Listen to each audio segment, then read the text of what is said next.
Hello दोस्तों, प्रिया histology में आप सबका स्वागत है। जैसा कि आप सबको पता है, मैंने आप सबके लिए हिस्ट्री एनसीईआरटी की सीरीज़ की शुरुआत की है, जिसमें मैंने क्लास 6 को अच्छे से कवर करा दिया है। आज से शुरू करें क्लास 7 की हिस्ट्री की एनसीईआरटी। दोस्तों, क्लास 7 का हम लोग शुरू करने जा रहे हैं। बहुत ही इंपॉर्टेंट है। मैंने आपको क्लास 6 की पूरी एनसीईआरटी कंप्लीट करा दी है। मैंने प्लेलिस्ट बनाई है। प्लेलिस्ट है 6 to 12 history NCERT by Priya histology के नाम से आप सर्च कर सकते हैं। ठीक है दोस्तों, वहाँ पे आपको क्लास 6 की पूरी अच्छे से नॉलेज मिल जाएगा। आज से शुरू करते हैं क्लास 7 में चैप्टर नंबर 1। प्रारंभिक कथन 1000 वर्षों के दौरान हुए परिवर्तनों की पड़ताल। ठीक है दोस्तों, क्या है चैप्टर का नाम कि 1000 वर्षों के दौरान हुए परिवर्तन की पड़ताल। ओके, आगे बढ़ते हैं। यहाँ पे आपको कुछ ड्राइंग दिख रही होगी। हम लोग नीचे जाते हैं। देखिए, मानचित्र 1 और 2 पर नजर डालिए। मानचित्र 1 अरब भूगोलविद्ता अल इद्रीसी ने 1154 में बनाया था। मानचित्र 1 किसने बनाया था? अल इद्रीसी। वो क्या है? भूगोलविद्ता। उन्होंने 1154 में बनाया। यहाँ जो नक्शा दिया गया है वह उसके द्वारा बनाए गए दुनिया के बड़े मानचित्र का एक हिस्सा है। भारतीय उपमहाद्वीप को दर्शाता है। मानचित्र 2 एक फ्रांसीसी मानचित्रकार ने 1720 में बनाया था। दोनों नक्शे एक ही इलाके के हैं, मगर उनमें काफ़ी अंतर है। अल इद्रीसी के नक्शे में दक्षिण भारत उस जगह है जहां हम आज उत्तर भारत ढूंढेंगे, और श्रीलंका का द्वीप ऊपर की तरफ है। जगहों के नाम अरबी में दिए गए हैं और उनमें से कुछ जाने पहचाने भी है। ठीक है, नाम भी है, जैसे कि उत्तर प्रदेश का कन्नौज। मानचित्र 2 पहले मानचित्र के बनने के लगभग 600 वर्ष बाद बना है। ठीक है दोस्तों, इसमें क्या बोला गया है ना कि दो जगह के लोग हैं, एक तो अरब और दूसरा फ्रांस। ये दोनों जगह के लोगों ने अपना एक अलग अलग मानचित्र बनाया है, और दोनों के मानचित्र में आपको जो जगह है अलग अलग देखने को मिलेंगी। जैसे कि इसमें कहा गया है कि समझो, अगर हम मानचित्र 1 को देखेंगे तो वहाँ पे उत्तर प्रदेश का जो कन्नौज है, देखिए दोस्तों, ये मानचित्र ना आपको समझ में नहीं आएगा। उसका रीज़न है कि इसमें जो भी लिखा है वो अरबी भाषा में लिखा हुआ है। और जो मानचित्र 2 है ना, वो मानचित्र 1 के बनने के 600 साल बाद बना है। ठीक है दोस्तों, आपको पता होना चाहिए कि मानचित्र जो 2 है वो मानचित्र 1 के बनने के 600 साल बाद बना। इस कालावधि में उपमहाद्वीप के बारे में सूचनाएं काफ़ी बदल गई थी। यह नक्शा हमें ज़्यादा परिचित लगेगा। उसमें विशेषकर तटीय इलाकों के बारीक ब्यौरे देखकर आश्चर्य होता है। यूरोप के नाविक तथा व्यापारी अपनी समुद्र यात्रा के लिए इस नक्शे का इस्तेमाल किया करते थे। ठीक है दोस्तों, जो यूरोप के नाविक हैं और व्यापारी, वो लोग समुद्र यात्रा के लिए किसका इस्तेमाल करते थे? नक्शे का इस्तेमाल करते थे। जो भी व्यापारी होते थे ना दोस्तों, वो लोग नक्शे के माध्यम से ही व्यापार करते थे। लेकिन अब भीतरी इलाकों पर नज़र डालें। ठीक है, यानी आगे बढ़ते। इतनी ही महत्वपूर्ण एक और बात यह है कि दूसरे युग तक मानचित्र अंकन का विज्ञान भी बहुत ही बदल गया था। इतिहासकार जब बीते युगों के दस्तावेजों, नक्शों और लेखों का अध्ययन करते हैं तो उनके लिए उन सूचनाओं के संदर्भों का, उनकी भिन्न भिन्न ऐतिहासिक पृष्ठभूमियों का ध्यान रखना भी ज़रूरी होता है।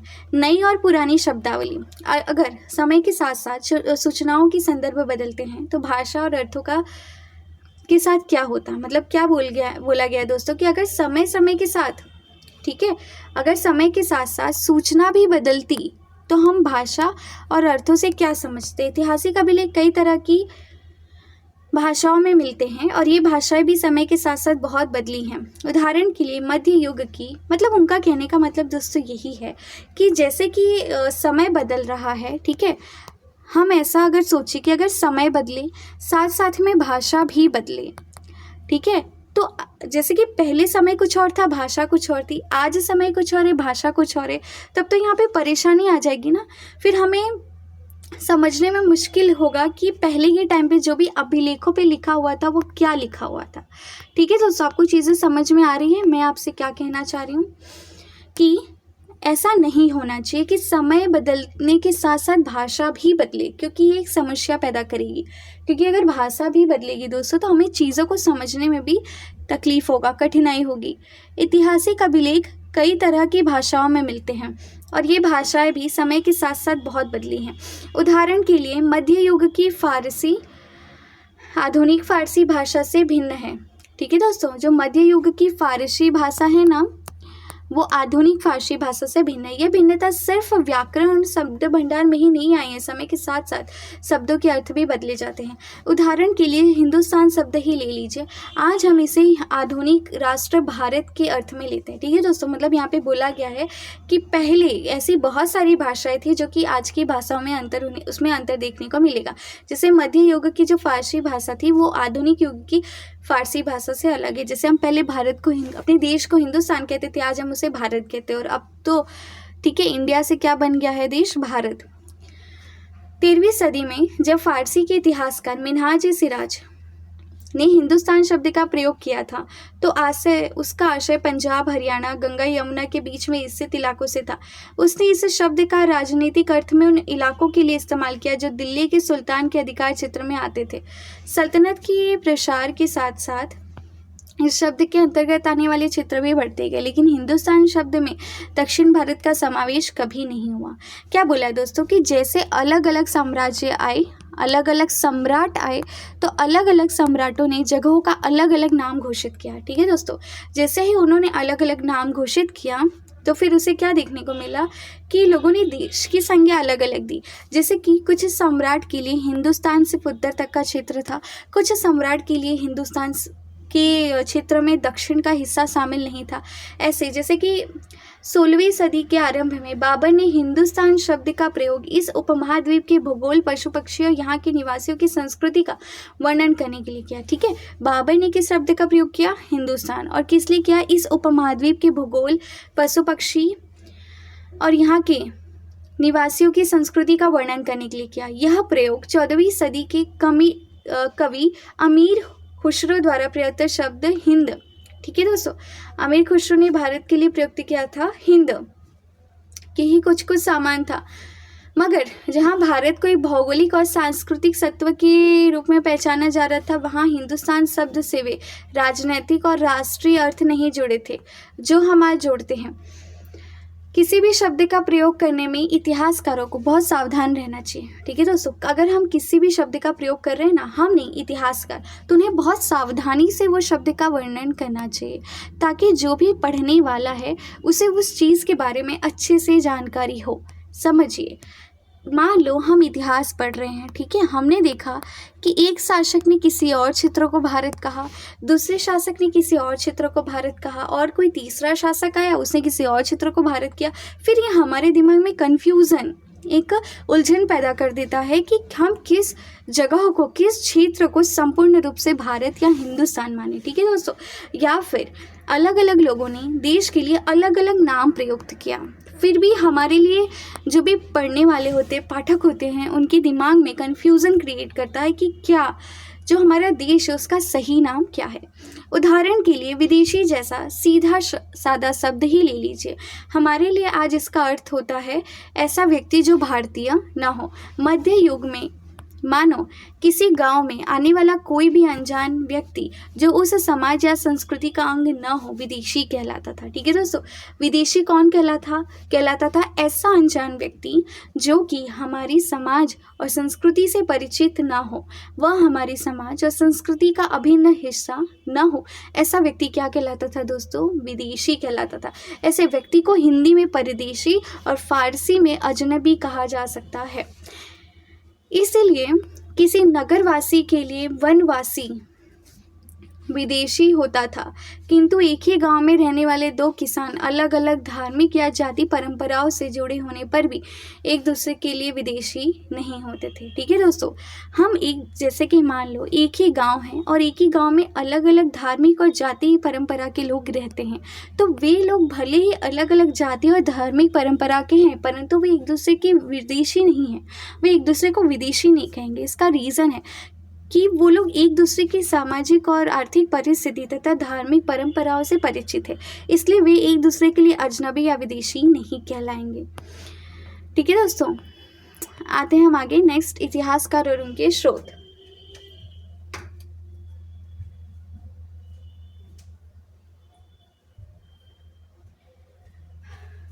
वन मिनट दोस्तों, 1 मिनट।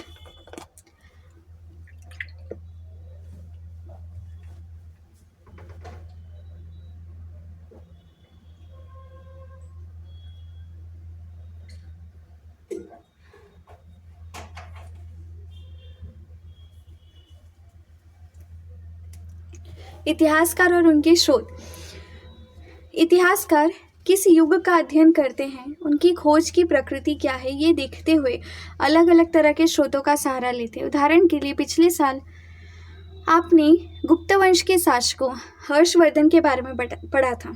ठीक है दोस्तों, हम लोग ने ना क्लास 6 में हर्षवर्धन के बारे में पढ़ा था। अभी आप लोगों का काम है कि आप मुझे कमेंट सेक्शन में हर्षवर्धन के बारे में पॉइंट वाइज करके बताएंगे कि हर्षवर्धन कौन सा साम्राज्य का था, उसके दरबारी कवि का क्या नाम था, उसने किसके साथ युद्ध की लड़ाई की, उसके दरबारी कवि ने किसकी रचना की। ठीक है, फिर कौन सा तीर्थयात्री हर्षवर्धन के काल में आया था। इस पुस्तक में हम मोटे तौर पर 700 से 1750 ईस्वी तक लगभग 1000 वर्षों के बारे में पढ़ेंगे। इस काल के अध्ययन के लिए इतिहासकार जिन स्रोतों का प्रयोग करते हैं उसमें आपको बहुत सी बातें ऐसी मिलेंगी जो पिछले युग से वैसे ही चली आ रही है। इतिहासकार इस काल के बारे में सूचना इकट्ठी करने के लिए अभी भी सिक्कों, शिलालेख, स्थापत्य तथा लिखित सामग्री पर निर्भर करते हैं, पर कुछ बातें पहले से काफ़ी भिन्न भी हैं। इस युग में प्रामाणिक लिखित सामग्री की संख्या और विविधता आश्चर्यजनक रूप से बढ़ गई है। इसके आगे इतिहासकार सूचनाओं के दूसरे प्रकार के स्रोतों का इस्तेमाल धीरे धीरे कम करने लगे। इस समय के दौरान कागज क्रमशः सस्ता हो गया था। ठीक है दोस्तों, इस समय के दौरान कौन सी चीज़ें सस्ता हो गई थी? कागज, और बड़े पैमाने पर उपलब्ध भी होने लगा। लोग धर्म ग्रंथ, शासकों के वृत्तांत, संतों की लेखन तथा उपदेश, फिर अर्जिया, अदालतों के दस्तावेज, हिसाब, करों के खाते आदि लिखने में इसका प्रयोग करने लगे थे। ठीक है दोस्तों, लोग कागज का प्रयोग करते थे लेखन के लिए, उपदेश के लिए, अर्जियों के लिए, अदालत के दस्तावेज के लिए, हिसाब किताब लिखने के लिए, इत्यादि चीज़ों के लिए। धनी व्यक्ति, शासक, जनमठ, मंदिर, पांडुलिपियाँ एकत्रित क्या करते थे? जो भी अमीर लोग थे वो लोग क्या क्या एकत्रित करते थे? जनमठ, मंदिर की पांडुलिपियाँ। पांडुलिपि क्या है दोस्तों, आपको मुझे कमेंट सेक्शन में बताना है, और साथ ही साथ में मेरे चैनल को लाइक, शेयर और सब्सक्राइब करना नहीं भूलना है। इन पांडुलिपियों को पुस्तकालयों तथा अभिलेखागारों में रखा जाता था। ठीक है दोस्तों, आपको पता है ना कि जो भी पुरातात्विक और ऐतिहासिक चीज़ होती है उन्हें हम ऐसे ही कहीं नहीं रखते हैं, उन्हें हम बड़े बड़े म्यूजियम, पुस्तकालयों में या अभिलेखागारों में हम इसे रखते हैं। इन पांडुलिपियों तथा दस्तावेजों से इतिहासकार को बहुत सारी विस्तृत जानकारी मिलती है, मगर साथ ही इनका उपयोग भी कठिन है। उन तीनों छापे खाने तो नहीं थे। छापा खाना मतलब होता है प्रेस, प्रिंटिंग प्रेस दोस्तों, तो नहीं था। ठीक है, प्रिंटिंग प्रेस नहीं था, इसलिए लिपिक या नकल 20 हाथ से पांडुलिपियों की प्रतिकृति बनाते थे।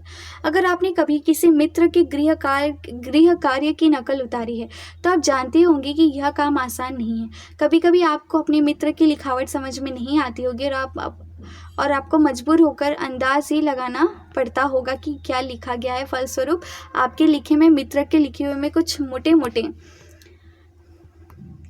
लेकिन महत्वपूर्ण अंतर आ जाते होंगे। ठीक है, तो सबको समझ में आ रहा होगा ना। क्या बोला है कि पहले के ज़माने में प्रिंटिंग प्रेस नहीं था, इसलिए क्या होता था ना कि हम लोग कोई ऐसा व्यक्ति जो कि हूबहू प्रतिकृति या तो प्रतिलिपि उतारे, मतलब नकल करके लिख सके हूबहू जो भी लिखा है, ऐसे व्यक्ति को नियुक्त किया जाता था। लेकिन दोस्तों एक एग्जाम्पल दिया है कि आप लोग ने भी स्कूल में ऐसा बहुत काम किया होगा कि कभी कभी आपने अपने फ्रेंड्स की नोटबुक ली होगी और उनकी नोटबुक में से आपने कॉपी करके लिखने की कोशिश की, तो कभी कभी आपको अपने फ्रेंड्स की जो भी हैंडराइटिंग है वो कहीं कहीं कोई वर्ड समझ में नहीं आता है। अगर आपने वो कॉपी अपने घर पे ला दी है तो अभी आप फ्रेंड से कैसे पूछ सकते हो, और पहले के टाइम पे मोबाइल का भी इतना सिस्टम नहीं था कि ठीक है दोस्तों, तो लोग क्या करते हैं अपने अंदाज में उन्हें जो भी चीज़ें समझ में आती है वो लिख देते हैं। इससे ये समस्या उत्पन्न हो जाती है कि आपकी लिखावट और दोस्त की लिखावट में बहुत ही बड़ा अंतर आ जाता है। प्रतिलिपियाँ बनाते हुए लिपिक छोटे मोटे फेर बदल करते चलते थे, कहीं कोई शब्द, कहीं कोई वाक्य। सदी दर सदी प्रतिलिपियों की भी प्रतिलिपियाँ बनती रही और अंततः एक ही मूल ग्रंथ की भिन्न भिन्न प्रतिलिपियाँ एक दूसरे से बहुत ही अलग हो गई। इससे बड़ी गंभीर समस्या उत्पन्न हो गई, क्योंकि आज हमें लेखक की मूल पांडुलिपि शायद ही कहीं मिलती है। ठीक है दोस्तों, इसमें ये कहा जा रहा है ना कि जब भी हम लोग एक पांडुलिपि से दूसरी पांडुलिपि लिखते हैं या हम लोग एक कॉपी से दूसरी कॉपी में जब लिखते जाते हैं ना, तो कहीं कोई शब्द ही अलग हो जाता है, कहीं कहीं कोई पूरा वाक्य ही चेंज हो जाता है और वाक्य का जो आशय था, जो उसका मीनिंग था, वही पूरा बदल जाता है। इससे ये बहुत ही कठिन हो गया कि हम कोई एकदम मूल मतलब कि प्राकृतिक रूप से लिखी गई, जो कि शायद जैसे कि मान लो मैंने कोई बुक लिखी और मैंने अपनी ही बुक लिख के आप लोगों में छाप दी, लेकिन अगर मान लो मेरी हैंड राइटिंग फिर किसी और ने लिखी, फिर उसको देख के किसी और ने लिखी, तो हो सकता है कि वो पूरी तरह से नकल ना कर पाए। ठीक है, कई बार लेखक स्वयं भी समय समय पर अपने मूल वृत्तांत में संशोधन करते रहते थे। 14वीं शताब्दी के इतिहासकार जियाउद्दीन बर्नी ने अपना वृत्तांत पहली बार 1356 में और दूसरी बार 2 वर्ष बाद लिखा। दोनों में अंतर है कि लेकिन 1971 तक इतिहासकारों को पहली बार वाले वृत्तांत की ही जानकारी नहीं थी। यह पुस्तकालयों के विशाल संग्रहों में ही कहीं दबी पड़ी थी। ओके दोस्तों, यहाँ से हमारा कितना बाकी है, यहाँ से हम लोग नेक्स्ट लेक्चर में आगे कंटिन्यू करेंगे। बस मेरा ये मोटिव है कि आप मेरे चैनल को और वीडियो को लाइक शेयर और सब्सक्राइब करना ना भूलें। थैंक यू दोस्तों, मिलते हैं नेक्स्ट लेक्चर में।